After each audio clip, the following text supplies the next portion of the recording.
In about 12 minutes you're going to watch a ceiling cave in. Not from water damage. Not from rot. From 47 gallons of raw human sewage.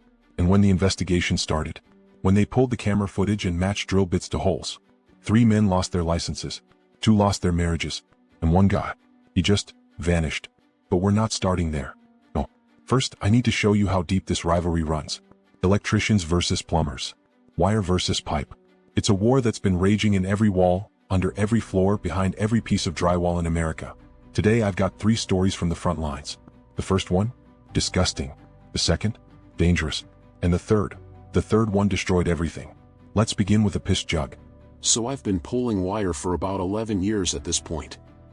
Residential mostly, some light commercial. You do this job long enough, you see everything. You see guys fall through ceilings. You see apprentices grab the wrong end of things. You see marriages fall apart in real time over text messages during lunch break. But I had never seen what I found in that wall cavity. The job was a decent-sized single family, maybe 3,200 square feet. Builder was a guy named Vince who I'd worked with before. Good guy. Paid on time. Didn't micromanage. I'm on week 2 of rough-in. For those who don't know, rough-in is when all the trades come through before drywall. Plumbers run their pipes. HVAC guys do their ductwork. And I run all the wire. We're all supposed to work around each other. Keyword, supposed to. So I'm running a 14-2 up to a bedroom outlet, and I gotta drill through the stud that's right next to the main stack. The main stack is the big pipe that runs vertical through the house, all the toilets and drains connect to it. It's the plumber's territory. I drill my hole. No problem. I'm feeding my wire through, and my arm goes into the wall cavity to grab it from the other side. And my hand touches something. It's plastic. It's warm. And it's sloshing. I pulled it out, and I swear to God, I almost threw up right there. It was a Gatorade bottle. Cool blue. 32 ounce. And it was filled to the brim with the most foul, concentrated, dark yellow urine I have ever seen in my life. The cap was barely on. It had been sitting in that wall, in the sun, fermenting like some kind of cursed wine, for God knows how long. Now, I need to explain something about job site etiquette. Is it gross to pee in a bottle? Yeah. Is it common? Also yeah. When you're on a job with no plumbing hooked up yet and the porta-john is 200 feet away in the mud, guys get creative. I've done it. You've probably done it if you've ever worked construction. But here's the thing, you take it with you. You don't leave your piss bottle on the wall. You don't make it someone else's problem. This plumber, and I knew it was the plumber because it was literally 2 inches from his pipe, this plumber just left it there. Like a little gift.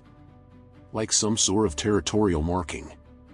So I'm standing there, holding this man's fermented urine, and I have a choice to make. Option A, throw it away, say nothing, move on like a professional. Option B, tell the GC, make a big thing about it, maybe get the plumber in trouble. Option C, something else. I chose option C.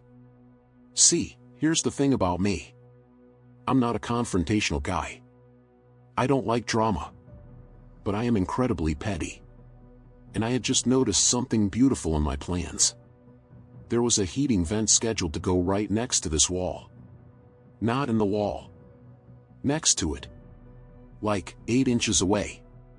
And in Ohio winters, that vent was gonna be pumping hot air for 6 months straight. So here's what I did. I took that bottle. I opened it just a crack, just enough for airflow.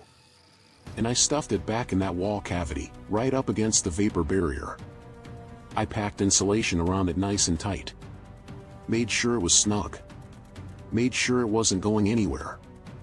And then I finished my rough-in and I never said a word to anybody. 2 months later, the house is done. Family moves in. Nice couple, 2 kids. I drove by about 6 months after that. Saw them outside. I didn't stop. Now look, I know what you're thinking. That's disgusting. That's unprofessional. Those poor people. And you know what? you're right. I'm not proud of it. Well, okay, I'm a little proud of it. But I'm mostly not proud of it. But here's my defense. I didn't put the piss in the wall.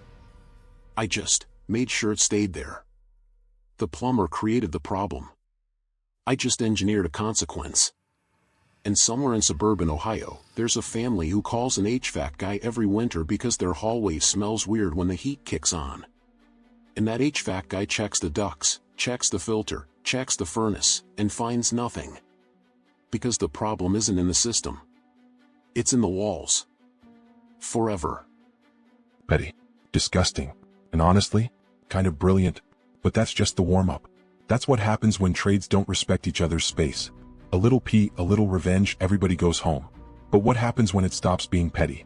What happens when a guy decides that his time is more valuable than someone else's safety? Our next tradesman found out. He grabbed a reciprocating saw and cut through the one thing you never, ever cut through. A live wire. All right. I need to preface this by saying I've been a plumber for 19 years, and I am not the bad guy in this story. I know how it sounds. I know what I did.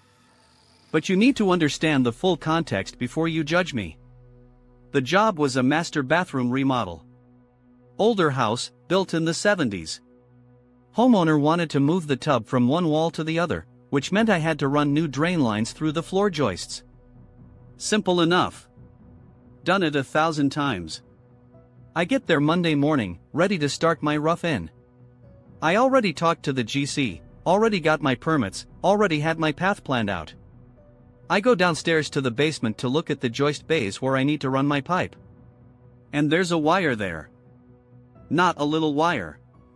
A fat one. 10 gauge, looks like.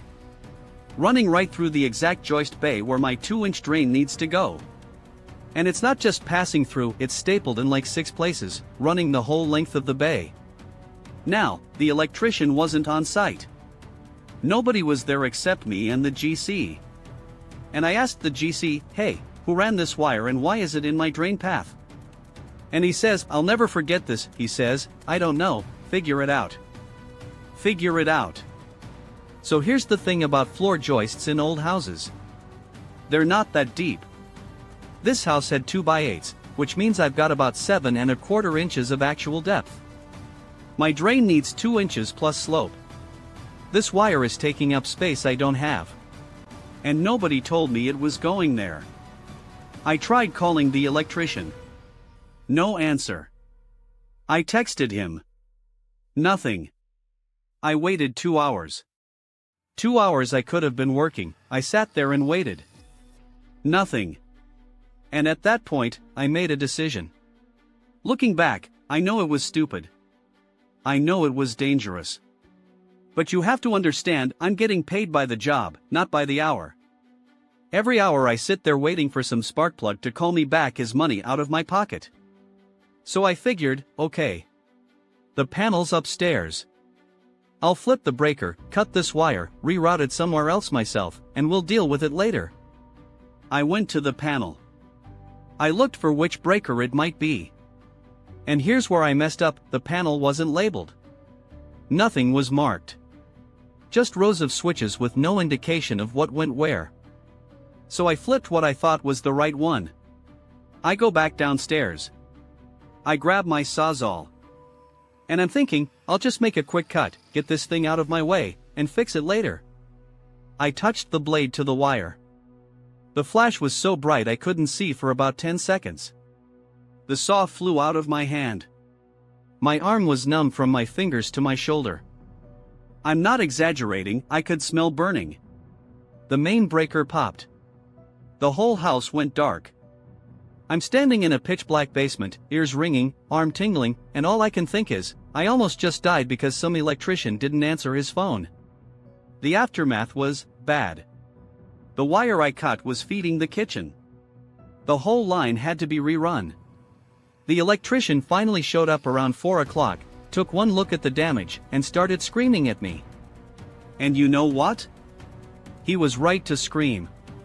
I cut a live wire with a metal blade. I could have died. I could have started a fire. It was one of the dumbest things I've ever done.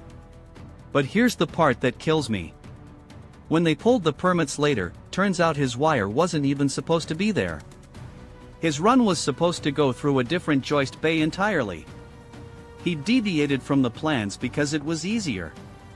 He didn't tell anyone. Didn't update the drawings.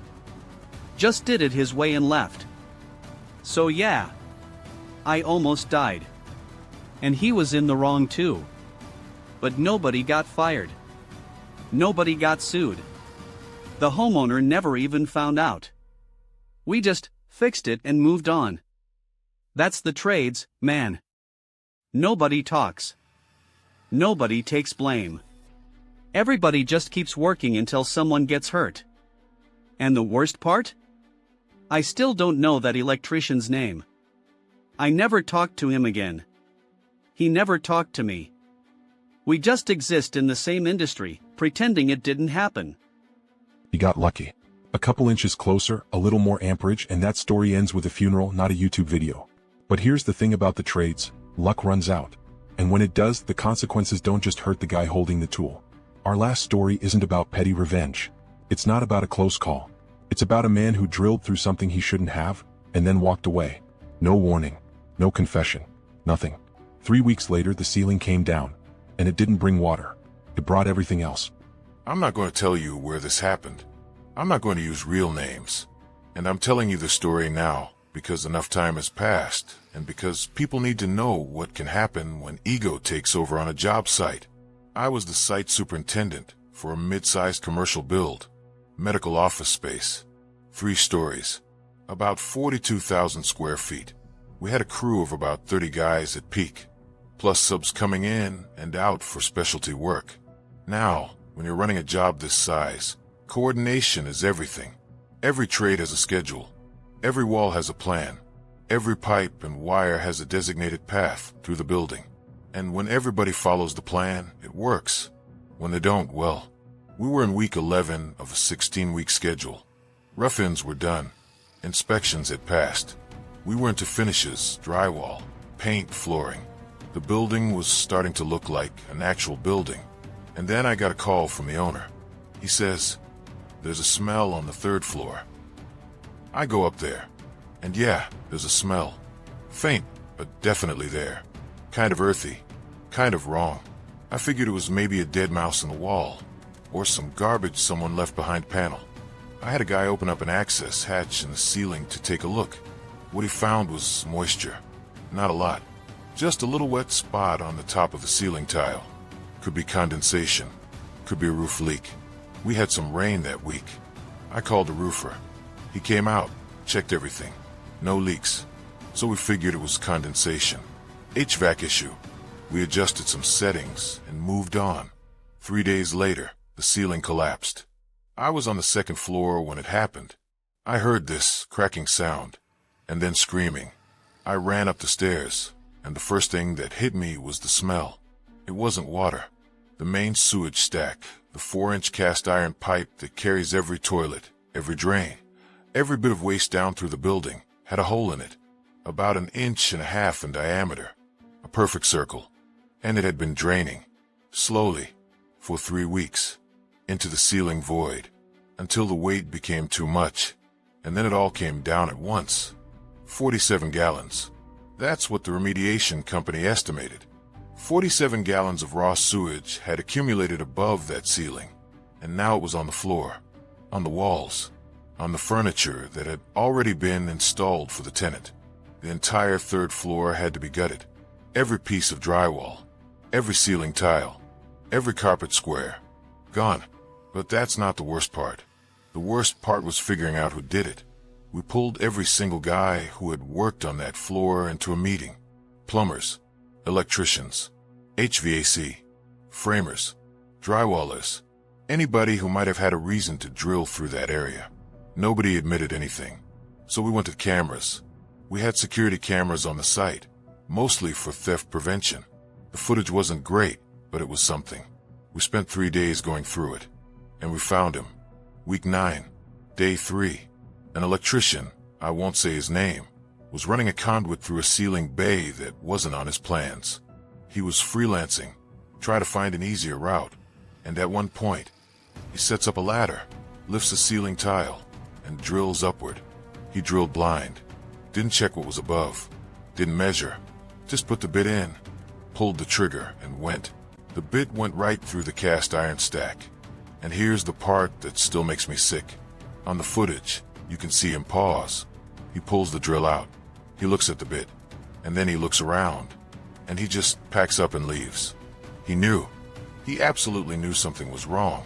That cast iron stack, when you drill through it, it doesn't feel like wood or drywall. It feels like metal because it is metal. He felt the resistance. He saw whatever was on that bit. And he walked away. For 3 weeks. When we confronted him with the footage, he denied it. Said it wasn't him. Said the footage was too grainy to prove anything. So we pulled his drill. The bit matched the hole. Diameter was exact. And we found, I'm not making this up, we found a tiny piece of iron shaving still embedded in the flutes of the bit. It matched the pipe. He was fired that day. His company's insurance ended up covering most of the remediation, but there were lawsuits. His employer sued him personally for damages. The building owner sued the GC.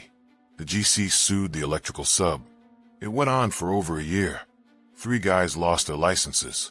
The site foreman, not me, thank God, was let go for failure to supervise.